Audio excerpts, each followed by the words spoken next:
อันสะอาดขับเคลื่อนชีวิตทุกเจเนเรชันเติบโตภายใต้แสงสว่างเดียวกัน PEA เรามุ่งมั่นพัฒนาเทคโนโลยีและบริการจากรุ่นสู่รุ่น ด้วยระบบจ่ายไฟที่มั่นคง อัจฉริยะ แม่นยำ ควบคุมได้แบบเรียลไทม์เราพร้อมเคียงข้างทุกก้าวของเทคโนโลยีพลังงานที่ไม่ว่าคุณจะอยู่ไกลแค่ไหนแสงสว่างยังคงเชื่อมถึงเพราะเราจะยกระดับเศรษฐกิจคุณภาพชีวิตและสังคมไทยให้เติบโตขึ้นอย่างยั่งยืนก้าวเข้าสู่ 65 ปี PEA พลังแห่งอนาคตเคียงข้างทุกเจเนเรชัน Smart Energy for Better Life and Sustainabilityช่วงนี้ได้ยินคนบ่นกันเยอะเลยนะ เรื่องความไม่โปร่งใสเนี่ยใช่แต่รู้ไหมล่ะว่าจริงๆแล้วพวกเราช่วยกันได้นะทำยังไงหรอเดี๋ยวนี้มีช่องทางร้องเรียนที่เข้าถึงง่ายแจ้งเบาะแสได้สะดวกมากอย่างสายด่วนปปช1205อ๋อแบบนี้ทุกคนก็มีส่วนทำให้บ้านเราดีขึ้นได้จริงๆแน่นอนการต่อต้านทุจริตจะสำเร็จได้ก็เพราะคนอย่างเราร่วมมือกันสำนักงานประชาสัมพันธ์ที่ 3 กรมประชาสัมพันธ์นี่พวกเราเห็นเขาฮิตบุหรี่ไฟฟ้ากันอะสูบแล้วมันดูเท่ด้วยเอาสักปื๊ดไหมไม่ดีหรอกมั้งไม่ดีหรอกเท่แค่ไหนก็ไม่คุ้มหรอกนะรู้ไหมมันทำให้ติดนิโคตินเร็วมากแต่เขาบอกว่ามันเป็นแค่ไอ้น้ำมันไม่อันตรายนะไม่จริงเลยบุหรี่ไฟฟ้ามีสารเคมีทำลายปอดเสี่ยงมะเร็งสมองเบลอส่งผลต่อการเรียนแล้วก็อารมณ์แปรปรวนอีกด้วยนะจริงเหรอแล้วมันผิดกฎหมายด้วยไหมล่ะใช่ทั้งซื้อขายและครอบครองมีโทษหมดอนาคตไม่มีปุ่มย้อนกลับเลือกให้ดีก่อนชีวิตจะพังงั้นไม่ลองดีกว่าสุขภาพต้องมาก่อนแล้วถูกต้องเลือกชีวิตเลือกอนาคตห่างไกลบุหรี่ไฟฟ้าเจงเพ่บุหรี่ไฟฟ้าอันตรายไม่ปลอดภัยและไม่ใช่ทางเลือกของเยาวชนไทยหยุดคิดสักนิดก่อนชีวิตจะพังด้วยความปรารถนาดีจากสำนักงานประชาสัมพันธ์ที่ 3 กรมประชาสัมพันธ์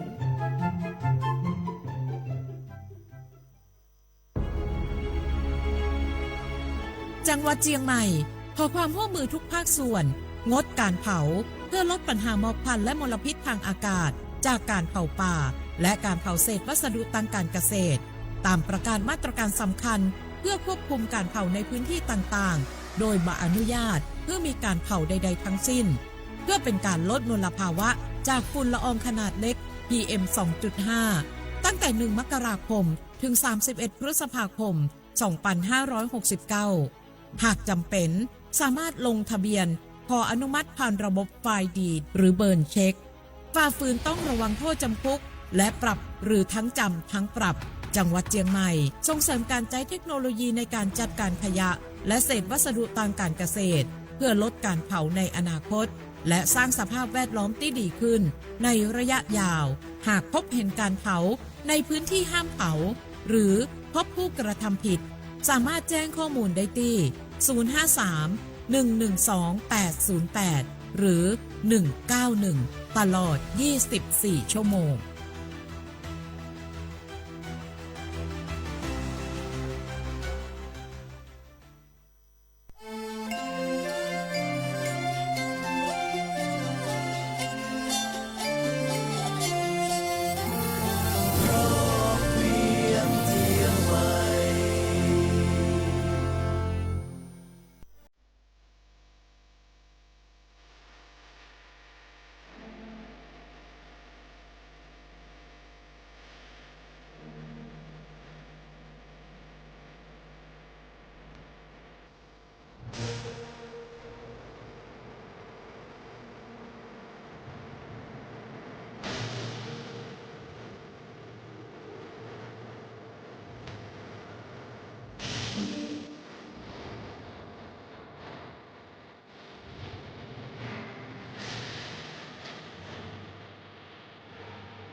สวัสดีเจ้าต้อนรับคุณผู้ฟังทุกท่านเข้าสู่ช่วงเวลาของรายการรอบเวียงเจียงใหม่เจ้าคุณผู้ฟังได้เวลาป้ากันแล้วรอบเวียงเจียงใหม่กุแลงวันจันทร์ถึงวันศุกร์เจ้าหลังเคารพธงชาติในช่วง6 โมงแรงน้องเก่งวีระอนงดวงทิพย์เจ้าทำหน้าที่ดำเนินรายการอยู่กับคุณผู้ฟังกันจนถึง1 ทุ่มนะเจ้าแล้วก็ยังที่ได้ประชาสัมพันธ์กันไว้แต่แล้วเนี่ยอู้กันถึงเรื่องนี้มาตั้งแต่อาทิตย์ที่แล้วนะเจ้าบังเอิญว่าผู้ร่วมรายการเราสุขภาพร่างกายมาค่อยดี แต่ว่าวันนี้นี่บริหารจัดการเวลามาปะแฟนรายการรอบเวียงเชียงใหม่กันได้ตามปกตินะเจ้ารอบเวียงเชียงใหม่วันนี้เจ้าเนาะเฮาได้รับเกียรติอย่างยิ่งเลยกับผู้ที่จะมาอู้จากันถึงเรื่องของงานดีๆ1 งานที่ค่อนข้างจะยิ่งใหญ่นั่นก็คืองานฮอมปอยบุปผาชาติแม่ข่างามแอดป่าแดดนะเจ้างานนี้จะเป็นจะใดนะเจ้ามีเรื่องราวเล่าขานกันมาจะใดมีรายละเอียดของงานจะใดวันนี้รายการรอบเวียงเชียงใหม่เจ้าได้รับเกียรติจากผู้ช่วยศาสตราจารย์ดร.วสันต์จอมภักดีนะเจ้าชื่อนี้คุณผู้ฟังคุ้นหูแน่นอนที่ปรึกษาคณะกรรมการและคณะทำงานโครงการพัฒนาและแก้ไขปัญหาคลองแม่ข่าจังหวัดเชียงใหม่และแหมท่านหนึ่งนะเจ้าตี้อยู่ในรายการกับเฮานะเจ้าวันนี้รายการรอบเวียงเชียงใหม่นะเจ้าได้รับเกียรติจากพระอาจารย์ประสิทธิ์กิติยาโนเจ้าอาวาสวัดพระนอนขอนม่วงตำบลดอนแก้วอำเภอแม่ริมจังหวัดเชียงใหม่ก็เป็นแห่ม1 ท่านนะเจ้าที่โอ้ยชื่อเสียงเรียงนามคณะสถานนักล้นหลามนะเจ้าแล้วก็มั่นใจว่าวันนี้รอบเวียงเชียงใหม่ก็ถ้าจะมีภัยหลายคนติดตามเหมือนเดิมนะเจ้า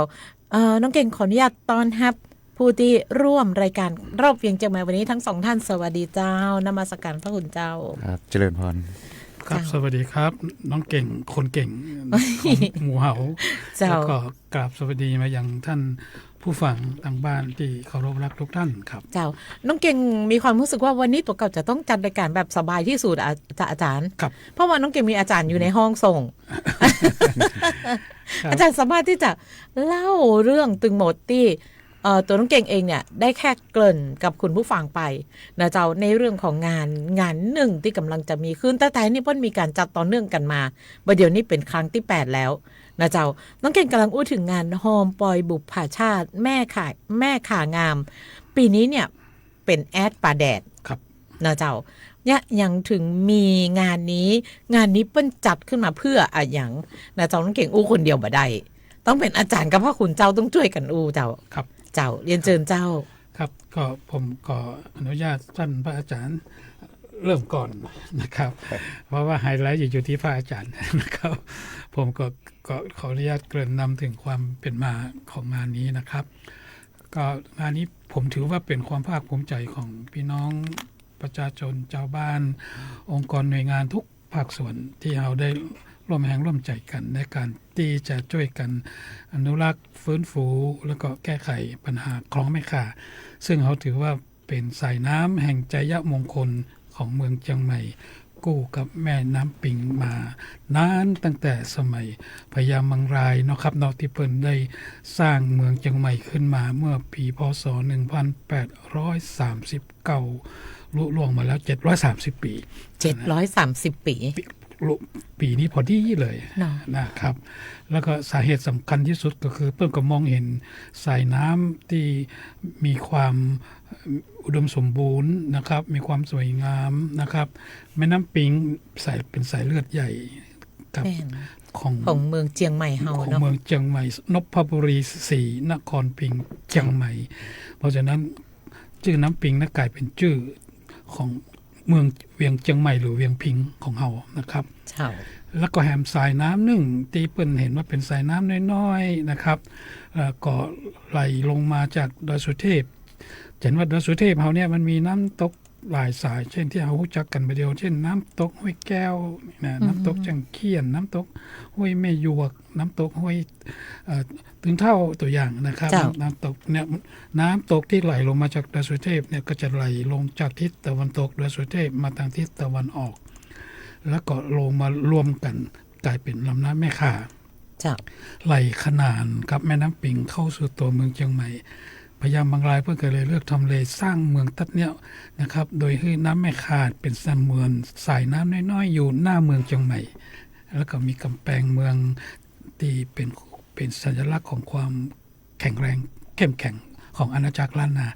แล้วก็สายใหญ่นั่นก็เป็นแม่น้ำต้นน้ำอยู่ไกลขึ้นไปจนถึงชายแดนไทยพม่าเลยนะครับก็อันเนี้ยถือว่าเป็นชัยมงคลคือกับเวียงเชียงใหม่ก็เมืองเชียงใหม่ก็เจริญรุ่งเรืองมาโดยตลอดมีศิลปะวัฒนธรรมวิถีชีวิตจารีตประเพณีเกี่ยวกับสายน้ำทั้งสองสายเนี่ยมาโดยตลอดนะครับก็ลุล่วงมาจนถึงปัจจุบันน่าจะวันที่หมู่เฮาคงเห็นแม่ข่าเดิมทีเนี่ยกลายเป็นสายน้ำที่ถูกลืมนะกลายเป็นลำน้ำเน่าเสียมีขยะเนี่ยทุกคนที่อยู่ติดแม่ข่านี่ก็มีความรู้สึกสะอิดสะเอียนจากชัยมงคลเนี่ยนะคนที่มีบ้านติดแม่ข่าโดยเฉพาะในเขตเมืองของเฮาเนี่ยใกล้ๆคสวทเชียงใหม่เฮาเนี่ยนะครับหลายบ้านตึงหน้าตึงหลังนี่เนาะแม่นครับเปิ้นก็โดยเฉพาะพี่น้องชาวบ้านเนี่ยที่อยู่บ้านหัวฝายก็ดีพี่น้องชาวบ้านที่อยู่หลายพ้นที่บ้านกำแพงงามก็ดีเนี่ยเป็นพื้นที่ที่มีชุมชนอาศัยอยู่หนาแน่นและเป็นส่วนใต้ของน้ำแม่ข่าที่ไหลผ่านตัวเมืองพี่น้องก็ประสบความเดือดร้อนอย่างนักเลยนะครับก็ได้พยายามออกมาช่วยแก้ปัญหาอย่างใดดีนะครับมีขยะน้ำเสียต่างๆนะครับกับซึ่งผมก็มีส่วนร่วมตั้งแต่แรกเลยนะ30 ปีละนะครับจดเจนผู้นำก็พยายามช่วยกันกับพี่น้องชาวบ้านเอาขยะขึ้นนะครับแต่เอาขึ้นกำเดียวมันก็มาใหม่แม่นอันนี้คือปัญหาเฮาก็เลยคิดว่าถ้าเฮามาแก้ปัญหาแบบเนี้ยมันบ่ยั่งยืนนะครับเนาะต้องช่วยกันก็ปรากฏว่าเฮาก็เลยอธิบายว่าแม่ข่าสายน้ำต้นน้ำอยู่ที่ตำบลที่ดอนแก้วเนอร์ที่อำเภอแม่ริมเนอร์แล้วก็ไหลเข้ามาสู่เมืองเชียงใหม่นะครับก็มีน้ำห้วยแก้วมีน้ำห้วยจังเคียนไหลลงมาบรรจบแล้วผ่านตัวเมืองเชียงใหม่ซึ่งเป็นคล้ายๆกับเป็นเมืองหลวงแล้วก็เข้าสู่ตำบลประแดดนะครับแล้วก็ไหลลงแม่น้ำปิงที่ประแดดส่วนหนึ่งบันดอนใจแต่ส่วนใหญ่ก็ไปสมทบกับน้ำแม่ข่าน้อยแม่ข่าน้อยครับซึ่งก็จะกลายเป็นสายน้ำใหญ่เลยเป็นห้องวันน้ำแม่ข่าแล้วก็ไหลเข้าไปที่ตำบลสันปักหวานนะครับฝั่งตะวันตกเป็นสันปักหวานสันตะวันออกฝั่งตะวันออกยังเป็นประแดดนะครับสันปักหวานอยู่ในอำเภอห่างดงละประแดดฝั่งซ้ายนี่ก็ยังเป็นอำเภอเมืองเชียงใหม่แล้วก็ต่อไปก็ไปถึงเขตตำบลซบแม่ข่าอำเภอห่างดงแล้วก็ไหลลงน้ำปิงที่พนว่าซบแม่ข่ามันมาประจบกันอีหนออันนี้เป็นแม่ข่าสายใหญ่ละลงแม่ข่านะครับเนี่ยเพราะนั้นเขาก็เลยรณรงค์คือมีการหอมปล่อยกันหอมหมู่พี่น้องชาวบ้านที่อยู่ทั้งติดน้ำแม่ข่าหรือบ่ได้ติดแม่ข่าแต่น้ำของเปิ้นไหลลงแม่ข่าอย่างเช่นเทศบาลเมืองแม่เฮียเทศบาลเมืองแม่เฮียนี่บ่ได้มีเขตปกครองติดแม่ข่าแต่น้ำทั้งหมดที่ไหลลงมาจากเทศบาลเมืองแม่เฮียก็จะไหลมาทางทิศตะวันออกแล้วก็ลงมาสู่แม่ข่าในที่สุดนะครับขึ้นไปแหมน้อยเทศบาลเมืองสุเทพนะครับขึ้นไปแหมเทศบาลตำบลช้างเผือกนะเขาก็เลยเอาหอมปล่อยกันว่า8-9เทศบาลทั้งหลายเนี่ยเอามาช่วยกันเนาะเป็นเจ้าภาพช่วยกันรณรงค์ตังใดก็แม่นหมดเนาะอาจารย์แม่นครับฟังไปนี่ตังใดก็น้ำก็มาตังเดียวกันหมดครับผมคือทุกจะสายย่อยสายใหญ่สายลักสายรองมันก็มาจบกันอยู่ที่แม่ข่า เพราะฉะนั้นแม่ข่าเนี่ยนอกจากมีความสำคัญอย่างยิ่งต่อเมืองเชียงใหม่แม่ข่ายังเป็นตัวอย่างเป็นต้นแบบให้กับแม่น้ำคูคลองทั้งประเทศเจ้าที่ประสบปัญหามาก่อนนะครับแล้วก็มีแต่เราโชคดีที่ว่าเราได้รับการหอมปอยการร่วมด้วยช่วยกันทุกภาคส่วนนะครับทุกเจ้าก็มาช่วยกันเนี่ยจนกระทั่งเราสามารถพัฒนาฟื้นฟูแม่ข่าดีขึ้นตามลำดับนะครับแล้วก็ในพอปี6061มาเราก็ได้รับพระมหากรุณาธิคุณของพระเจ้าอยู่หัวของเรานะที่เพิ่งก็มีตั้งโครงการจิตอาสาทำความดีด้วยหัวใจอันเนี้ย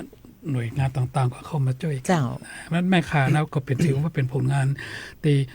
เป็นที่ภาคภูมิใจของหมู่ของทุกคนนะว่าเราสามารถที่จะพลิกฟื้นของแม่ข่าที่เป็นอัปมงคล ในความรู้สึกนะครับแล้วก็คือกลายเป็นสายน้ำแห่งคืนมาสู่ใจยมงคลเจ้าครับเนาะก็จากอดีตที่อย่างที่อาจารย์ว่าแต่ก่อนนี้เราหันแม่ข่าเนื้อน้ำดำหรือบางจุดบางที่นี่แทบจะบ่หันน้ำเลยนะอาจารย์มีกะขี้เนื้อขี้อย่างปลาเลอะปะเตอเลยแล้วก็ครั้งแรกที่มีการขุดบูรณะคลองแม่ข่าคือขุดทุกอย่างออกขว้างเนี่ยอาจารย์มันหันแบบหันขยะแล้วเขาก็ใจอ่อนนะเนาะมีแผ่วสลีตี้นอนอย่างแล้วเปิ้นก็จะได้เปิ้นเอาไปจ้งใส่ในน้ำ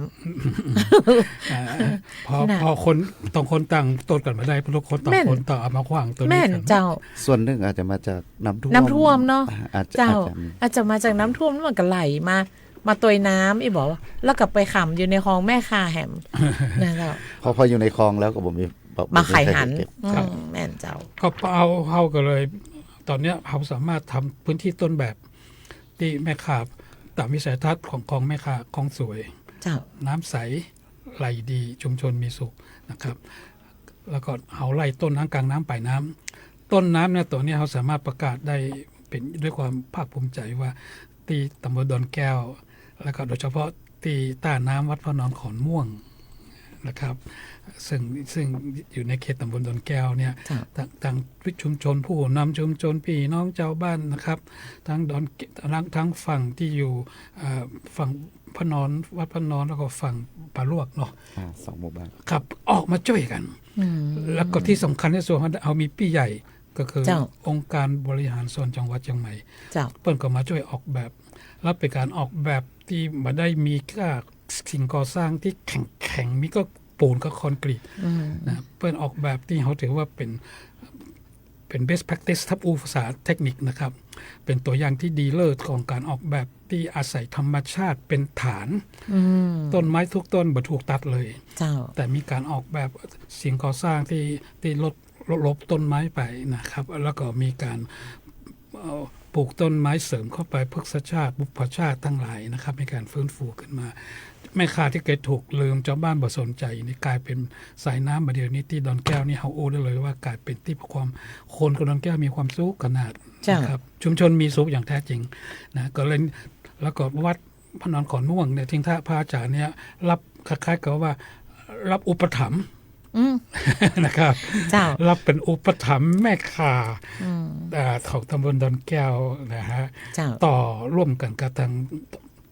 เทศบาลเมืองดอนแก้วแล้วก็องค์การมหาส่วนจังหวัดเชียงใหม่แล้วก็หน่วยงานทุกภาคส่วนก็หลวงพ่อก็เลยเอามิติด้านศาสนาวัฒนธรรมประเพณีเข้ามาขับเคลื่อนตัวเองนะครับอันก็ต้องคือพระอาจารย์ได้เล่าแนวคิดสักหน่อยแล้วนะเจ้าในการที่ออกมาดูแล หรือว่าออกมาส่งเสริมสนับสนุนนะเจ้าการที่จะสร้างคลองแม่ข่าให้มันพลิกโฉมคลองแม่ข่านะเจ้าจนถึงปัจจุบันนี้ต้องนิมนต์ท่านพระอาจารย์ได้เล่าสู่กันฟังหน่อยเจ้าก็อย่างที่อาจารย์ดร.วสันต์อุตะกี้ก็คือแม่ข่าของเขาก็เป็นชัยมงคลของเมืองเชียงใหม่เฮามาแต่เดิมแล้วเจ้าก็เป็นสายน้ำที่คู่ขนานแม่น้ำปิงมาหล่อเลี้ยงพื้นที่การเกษตรแล้วก็ชุมชนที่เป็นบ้านๆมาก่อนทีนี้พอเมืองขยายแล้วก็กลายเป็นเมืองแบบที่เราเห็นในปัจจุบันน่ะก่อนหน้านี้ก็เลยถูกทิ้งอย่างที่ว่าเน่าเหม็นบ้านไผ่ติดแม่ข่าก็โอ้โหก็ได้รับมลภาวะอากาศที่เป็นพิษไปทีนี้ก็โชคดีที่ว่าทางจังหวัดเชียงใหม่ของเราก็ได้เริ่มในการโครงการพัฒนาของแม่ข่าเฮาให้ยั่งยืนซึ่งทั้งหมดมีด้วยกัน10ประการนะอาจารย์เนาะหนึ่งในนั้นก็คือการปรับปรุงภูมิทัศน์ของแม่ข่าให้สวยงามเป็นธรรมชาติ ซึ่งก็ตรงกับที่เฮากำลังรณรงค์กันนี่แหละ เจ้า คืออยากจะขึ้นไปเห็นเหมือนกันว่าคลองแม่ข่าที่ว่างามๆของดอนแก้วของเฮาเนี่ยอันนี้อู้เกินไปหรือเปล่าก็อยากจะขึ้นไปพิสูจน์ด้วยตัวเก่า อันเดี๋ยวต้องไปพอ เอาไปจัดรอบเวียงเจียงใหม่ที่ของแม่ข่าดอนแก้วสักวันบ่เจ้า ได้ยินดีเลยยินดี เจ้า เพราะว่าคราวที่แล้วก็เคยมาอู้เรื่องเกี่ยวกับเรื่องสิ่งแวดล้อมเหมือนกันเนาะ เจ้า ทางนู้นจริงก็อยากจะขึ้นไป เพราะว่าคนจะรู้จักแม่ข่าในเมืองนักกว่าเพราะด้วยบริบทของการท่องเที่ยวเนาะ แม่นเจ้า แต่ว่าของดอนแก้วเขาจะเน้นความเป็นธรรมชาติ ซึ่งพี่น้องที่เปิ้นอยู่ในพื้นที่เปิ้นได้ใจประโยชน์ในทุกมิติเลยนะ เจ้า ญาติโยมเปิ้นก็มาออกกำลังกายมาเดี๋ยวนี้นะแต่ก่อนนี่บอกให้เตียวใกล้คลองอ่ะมันเหม็น มันเหม็นเนาะ แต่มาเดี๋ยวนี้น้ำมันใสแล้วโชคดีที่ดอนแก้วเนี่ยเรามีน้ำดีไหลมาเยอะหน่อย แล้วก็เป็นพื้นที่ที่ส่งต่อน้ำดีมาล้างน้ำเสียในเมือง เจ้า ฉะนั้นเนี่ยพื้นที่ของดอนแก้วเนี่ยน้ำจึงค่อนข้างมีคุณภาพ แล้วประชาชนพี่น้องศรัทธาที่มันอยู่รอบนั้นก็ไปเตียวออกกำลังกายกัน ไปเดินเล่นเอาลูกเอาหลานไป หรือบางทีหน่วยงานราชการหน่วยงานทั้งเอกชนเพิ่นก็ไปออกจิตอาสาเพิ่นก็ไปที่คลองแม่ข่ามุ่งหน้าไปตรงนู้น เจ้า แล้วเด็กรุ่นใหม่ก็คลองแม่ข่าอยู่ในเมืองไม่ใช่เหรอพระอาจารย์ทำไมเขามาที่วัด ก็ต้องอธิบายเขาว่าเฮาเป็นต้นน้ำแล้วเฮาอยากจะให้มันเป็นตัวอย่างที่ดี เพื่อจะได้นำตัวอย่างของเฮาเนี่ยเป็นต้นแบบ แล้วนำไปพัฒนาคลองแม่ข่าทั้งสาย แล้วก็แม่น้ำสายอื่นๆ ทั้งประเทศไทยเฮาอยากให้เป็นโมเดล เพราะว่าเฮาเน้นถึงความปลอดภัยหนึ่งเนาะปลอดภัยตะลิ่งที่มันมีเป็นซอฟเป็นหญ้าเป็นอย่างที่มันลงไปง่ายๆเวลาลูกเด็กเล็กแดงตกตะลิ่งไปมันไม่ได้กิ้งลงน้ำทันทีหรอก มาอันตราย ใช่ถ้าเป็นฟังแบบเป็นซีเมนต์เป็นปูนที่มันแข็งๆเวลาตกก็ตกลงน้ำเลยเจ้านะอันนี้เขายังมีหญ้ามีไม้มีต้นไม้มีดอกมีดวงสวยงามมีก้อนหินมีต้นไม้เก่าเขาละไว้หมดอาจารย์ประสันเนาะตรงเนี้ยเขาเดินรอบเลาะไปตามต้นไม้มันจึงมีความสวยงามและร่มรื่นนะอันนี้นกหนูก็อยู่ได้ตัวคนก็อยู่ได้สวยงามถึงวันนี้ลูกพระลูกเนรเดินบิณฑบาตเลาะของแม่ข่าได้ตัวนะแต่ก่อนต้องอ้อมกองไก่วันนี้พอพัฒนาคือเดินได้สองฝั่งคลองแล้วก็ถือว่าดีมากเลยอันนี้ต้องบอกว่าเฮาฟังเนี่ยเฮานึกภาพตามเนี่ยบางทีคนที่บ่คุ้นเคยหรือว่าคนบ่เคยยังบ่เคยหันเนี่ยพระอาจารย์มันนึกภาพบ่ออกเลยนะแม่นละมันนึกภาพบ่ออกเลยนะเจ้าสงสัยอาจารย์วสันต์เจ้าของท่าจะได้ไปแอวสักรอบเนี่ยก้าครับเอาพื้นที่กันเนาะเอาไลฟ์เอาพื้นที่ต้องได้ออกพื้นที่ครับปีแล้วเราจัดครั้งที่7ที่หันนะครับจัดงานฮอบบุปชาติที่หันเขาก็มีแขกผู้มีเกียรติทั้งระดับจังหวัดนะครับน้องหน่วยหัวหน้าส่วนราชการต่างๆมหาลัยต่างๆมหาลัยเชียงใหม่ยกตัวอย่างมหาลัยการกีฬาแห่งชาติเนี่ยนะเอาไปทำกิจกรรมกันด้วยความอิ่มเอิบด้วยความสุขใจนะครับและที่สำคัญนักท่องเที่ยวต่างชาติที่ไปแอวเปิ้ลบอกว่าผมไปเจอนักท่องเที่ยวเป็นคนสวิตเซอร์แลนด์เปิ้ลบอกว่าโอ้เนี่ยอยากจะให้เป็นอย่างเงี้ยตลอดสายเลยได้ก่อนะเปิ้ลอุทานออกมาแล้วก็นักท่องเที่ยวคนจีนที่เปิ้ลมาหอมปล่อยตัวนะซึ่งเขาก็มีเครือข่ายพญาล้านนาเปิ้ลก็รับเป็นหอมปล่อยร่วมจัดกิจกรรมแปลงเฮือจักงามแล้วก็เอานักท่องเที่ยวคนจีนที่เปิ้ลก็มาทำเป็นรายการโทรทัศน์เป็นคลิปนะครับถ่ายทอดไปทั่วประเทศจีนไปทั่วโลกเลยแล้วก็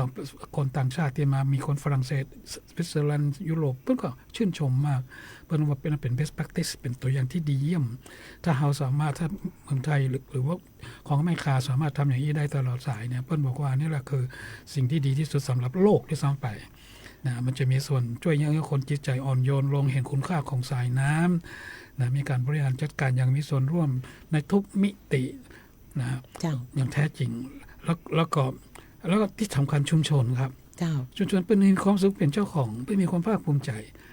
นะจากผมไปเห็นตัวผมเข้าไปเนี่ยมีลูกหลานเนี่ยแต่ก่อนคนเฒ่าคนแก่ติดเตียงนะฮะหมูอย่าไปไหนเดี๋ยวนี้เพิ่นเอาคนเฒ่าคนแก่ ที่เคยติดเตียงนั่งล้อเข็นแล้ว นั่งวิวแช อย่าง ร์ น้อย ไป ก็วิวแชร์เข็นไป ครั เนาะ บ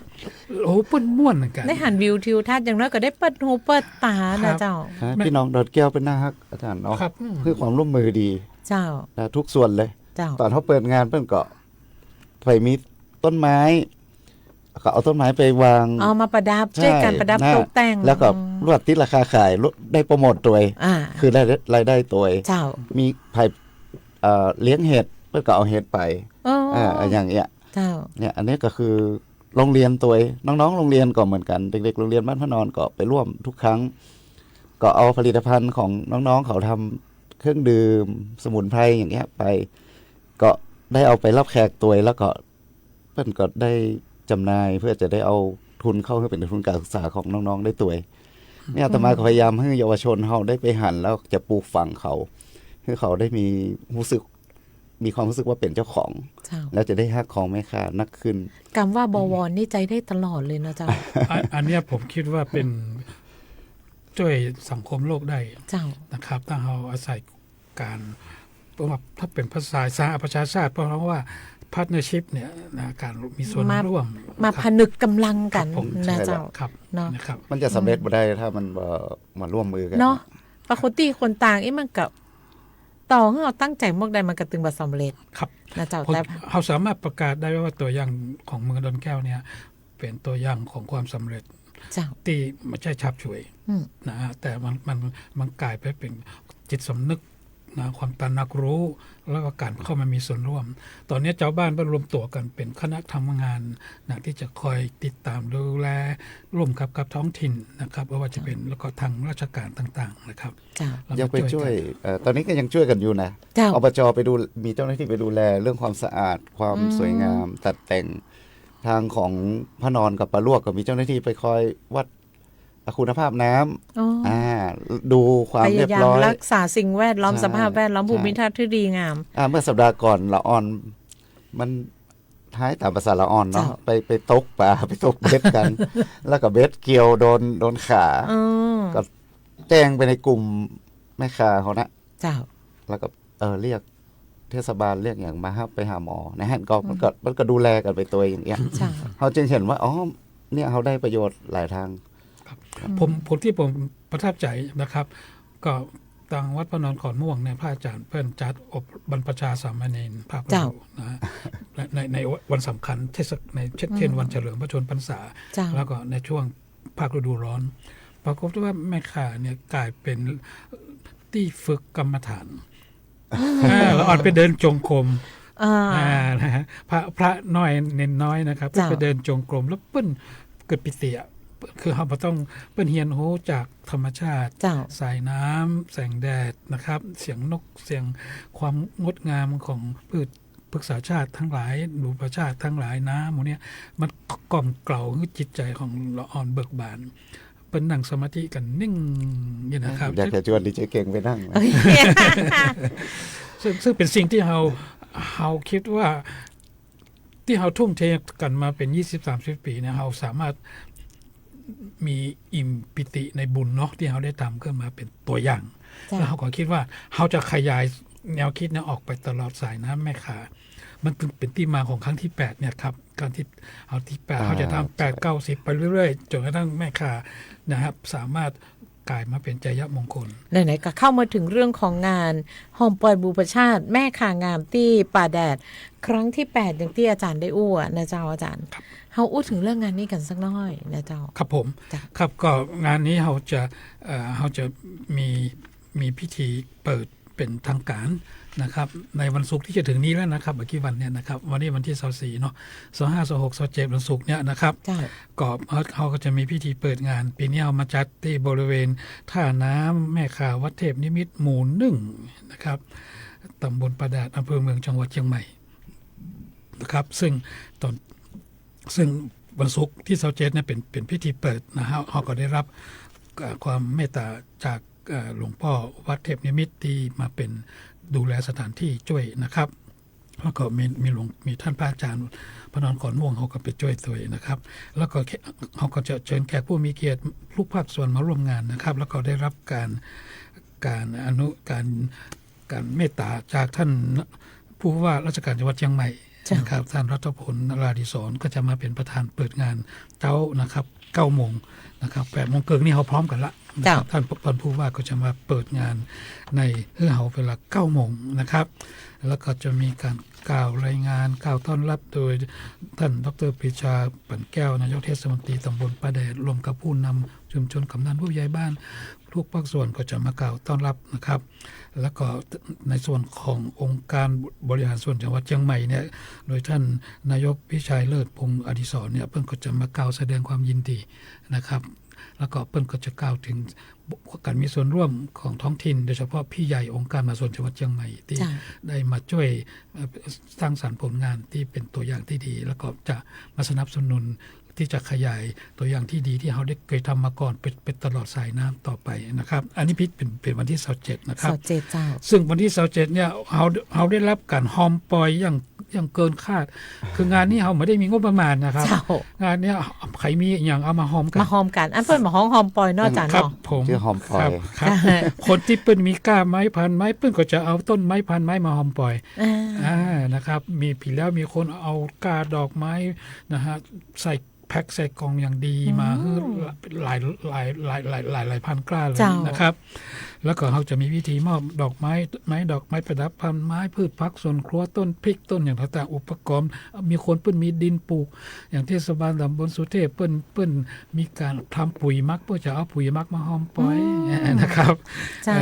แล้วก็เปิ้นก็จะมาเสร็จแล้วก็มีกิจกรรมเฮา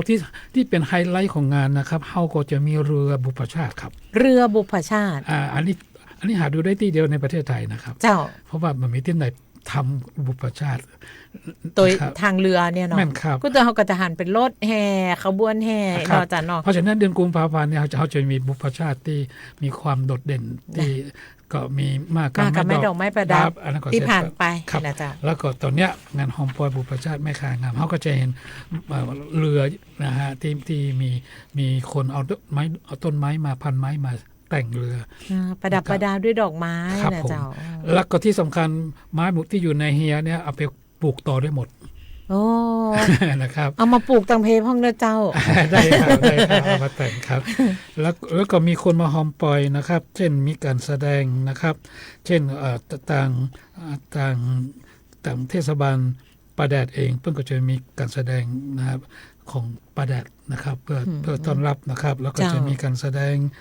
หลายชุดเลยนะครับเช่นการแสดงชุดกระบี่กระบองของมหาวิทยาลัยการกีฬาแห่งชาติ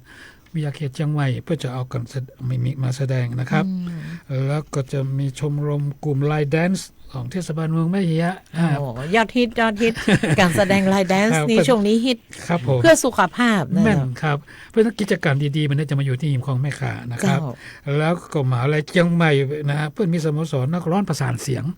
เพื่อนก็จะเอานักร้องมาร้องเพลงคู่กับเสียงนกฮ้องตัวนะครับเนาะหิมของแม่ขานะครับมีการแสดงชุดของกลุ่มกุหลาบพันปีนะครับมีการแสดงชุดฟ้อนจากนักเรียนพลเมืองตำบลดอนแก้ว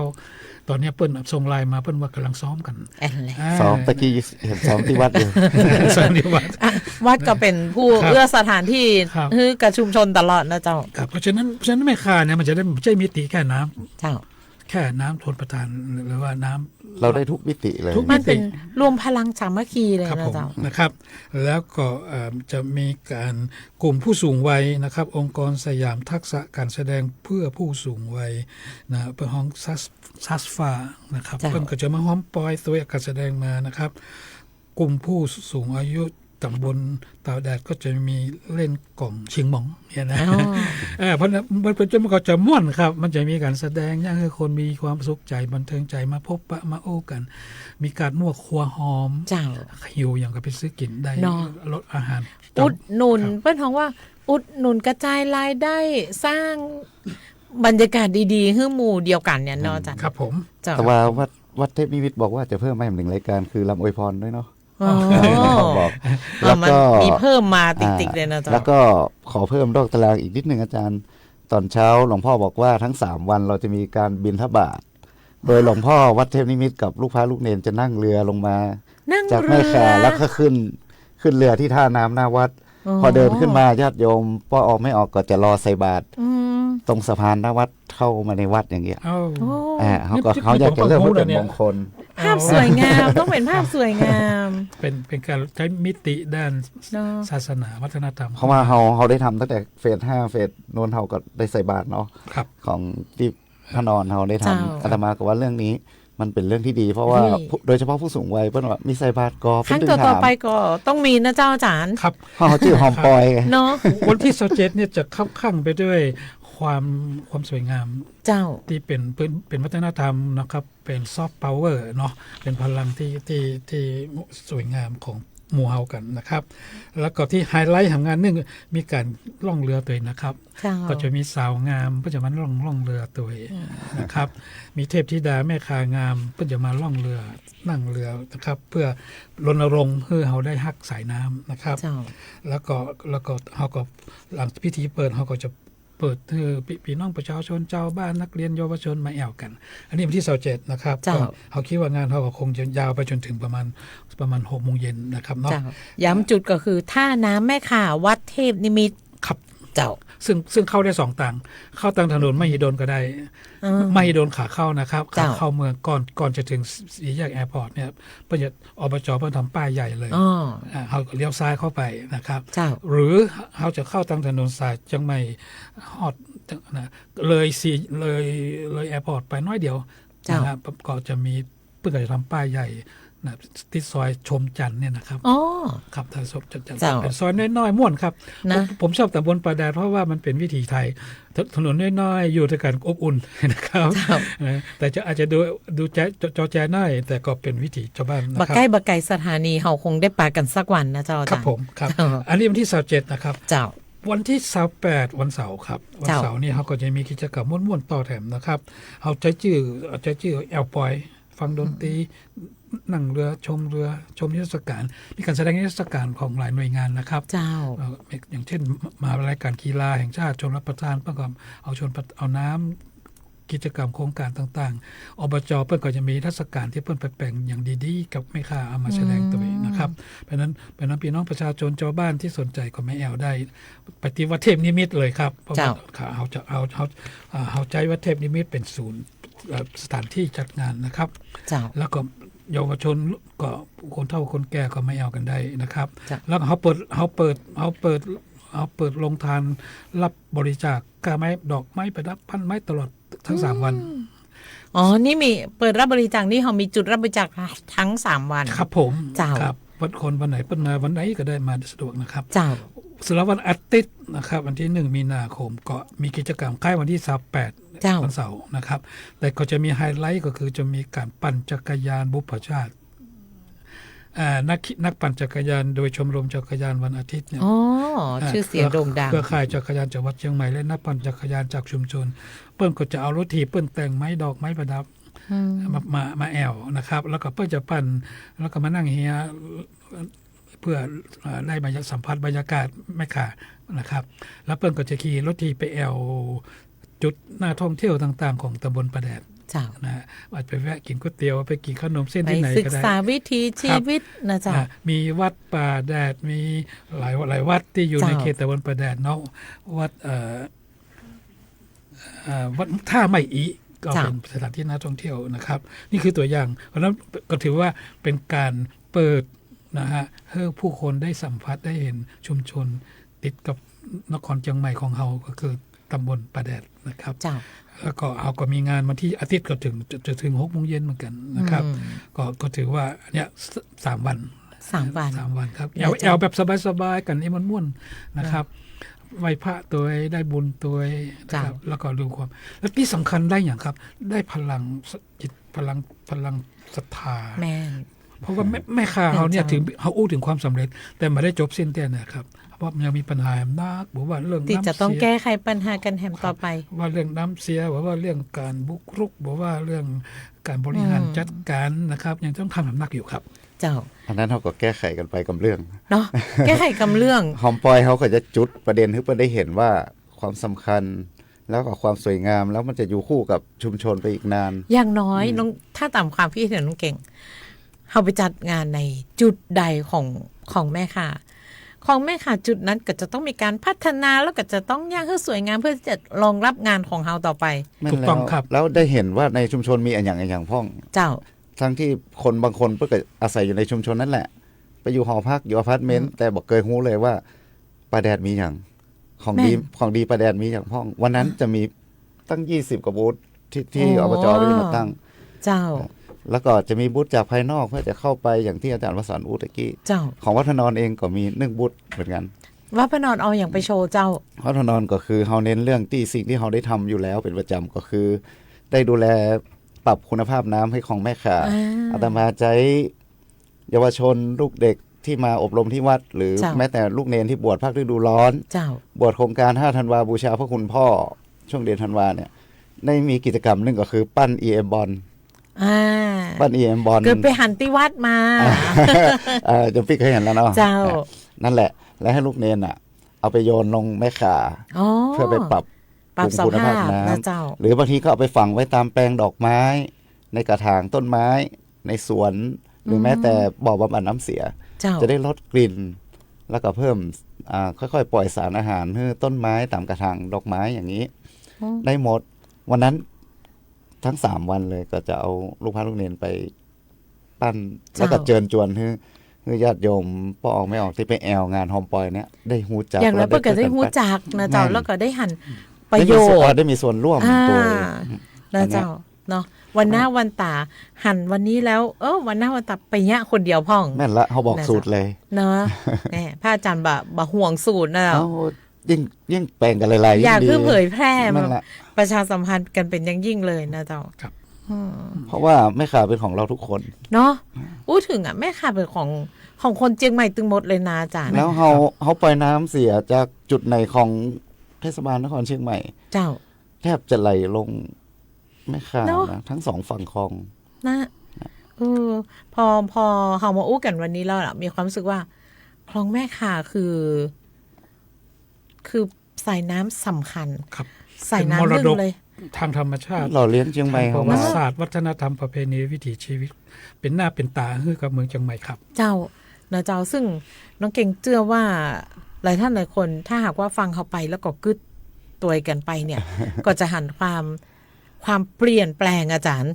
จากตะก่อนถึงคลองแม่ขาสมัยตะก่อนก็คือดำขยะแต่บัดเดียวเนี่ยเฮามาหันคลองแม่ขาคือความสวยงามมีการประดับประดาตกแต่งมีการพันน้ำมีการทำลายน้ำเสียอย่างเงี้ยนะเจ้าหาวิธีที่จะกำจัดน้ำเสียออกไปให้หมดเพื่อที่จะคืนความสวยงามคืนความใสคือกับน้ำในคลองแม่ขานะเจ้าถูกต้องครับเขาอยากให้เป็นกลับมาเป็นชัยมงคลเนาะของเมืองเชียงใหม่เขาเหมือนเดิมแม่ขาคือชัยมงคลเนาะเป็นต้นแบบครับคือเขามาได้จะทำแค่แม่ขาตอนนี้น้ำแม่ขาเนี่ยได้กลายเป็นต้นแบบนะครับเช่นนะครับตังอำเภอจอมตอง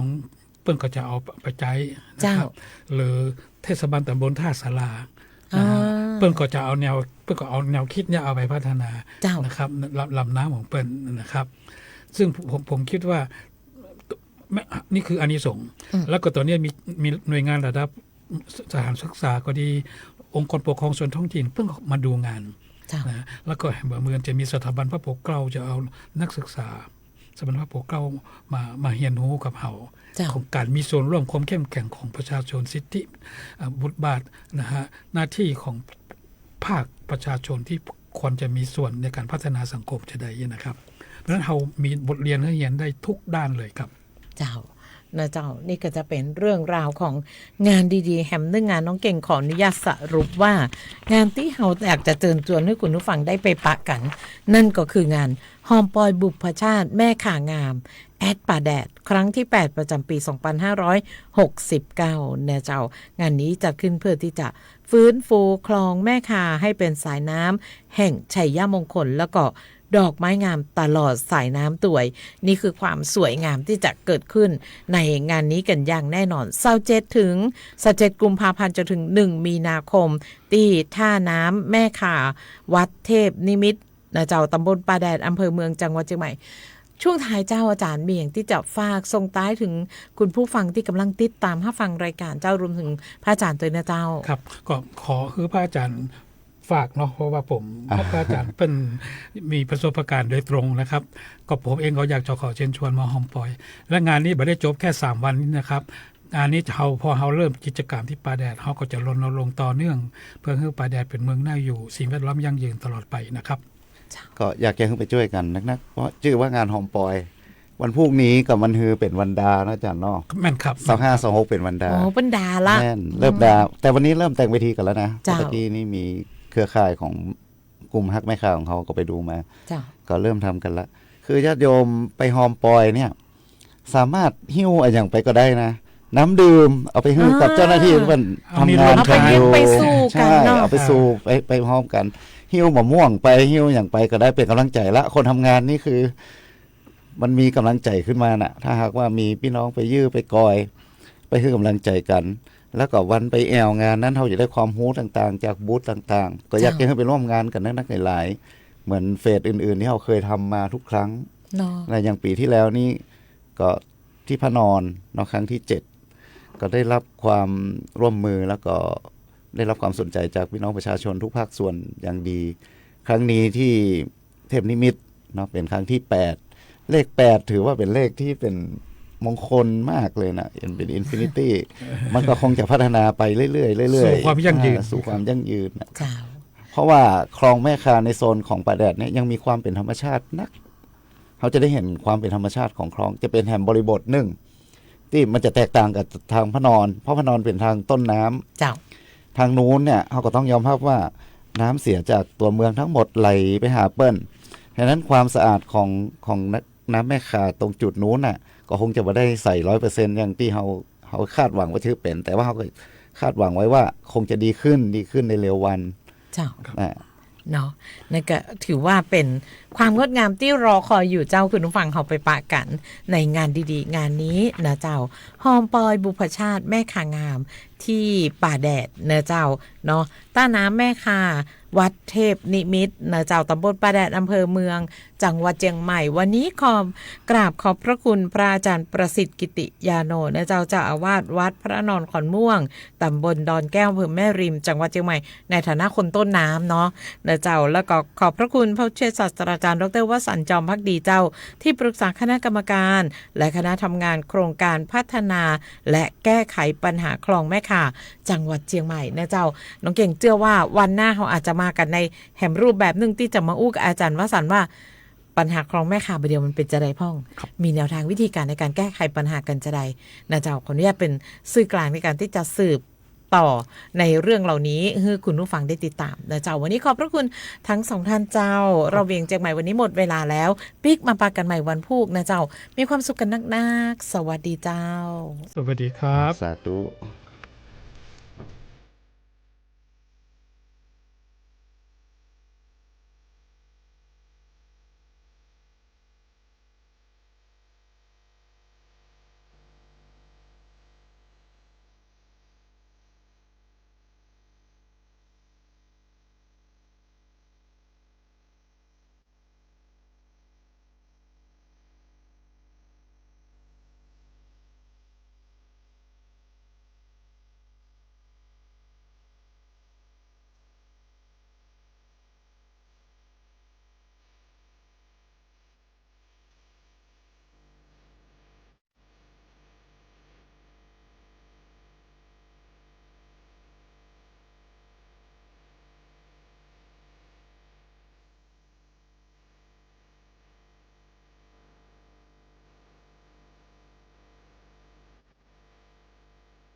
นีวิทยุกระจายเสียงแห่งประเทศไทย